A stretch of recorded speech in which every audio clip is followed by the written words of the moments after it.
Hi, my name is Michael Williams, and in this video I'm going to be walking you through the Name and Contact subtabs of the Vendors tab in Poco 5. Between these two tabs, the Name and Contact tabs, you can see that it holds all of the basic information for every vendor you're going to have on your show. The data entry is fairly straightforward. You're going to put your name of your vendor right here in the big field. And then the next field is the member of field. And this is basically going to stay vendors for most of your vendors. It's possible you may want to run a second unit vendors list, or you may want to enter vendors that don't actually appear on your vendors list, and then you could just select other. And of course, you can always edit this list and make a whole new type of vendor list that we haven't thought of. The next field is category, and you're going to select the category that this vendor fits into. There's a large pull-down list of all the different types of vendors that you can select. You can actually type in your own name of vendor if you have a vendor that doesn't fit into that list. And then the next field is type. And for a lot of vendors, you may actually leave this field blank. The type of vendor would apply to two different types of vendors that were within one category. So for instance, in this example, we have two different types of expendables vendors. I have a grip and electric expendables vendor, and then I also have a camera expendables vendor. But for other types of vendors, let me go back here to the first record.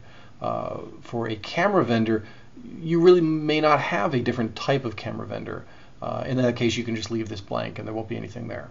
Going back to our expendables vendors here for a moment, you should also make note of the magnifying glass icons right here. These are for quick finding different types of data which may occur in these fields. So for instance, I have two expendables vendors loaded. If I wanted to find just those vendors, I could click on the hourglass right here.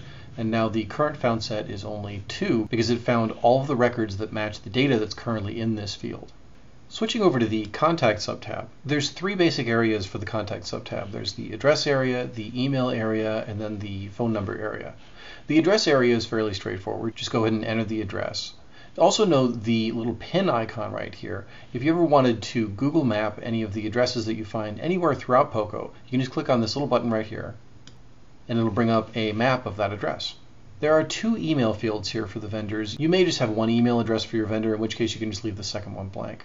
But also note the email button here, where you can actually click on this and Poco will put together an email to that email address for you. That can be a handy time saver.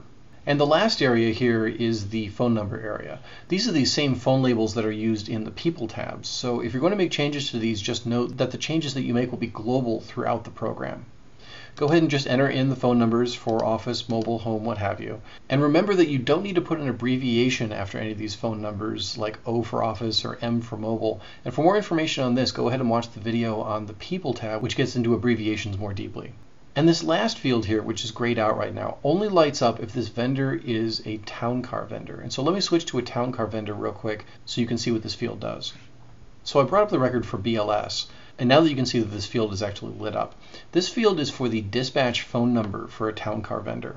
And it will be visible on the travel itinerary that the Flights tab is going to publish. This can be really handy for travelers, so if they need to make any last-minute changes to their town car service, they have the dispatch number to call directly if they're running late or running early. It's generally a good thing for them to have. Just go ahead and enter in the dispatch number for that town car vendor, and they'll be able to see it.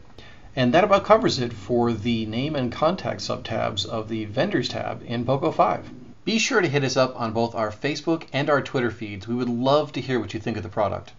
Thanks again, and we really hope that you enjoy using Poco 5.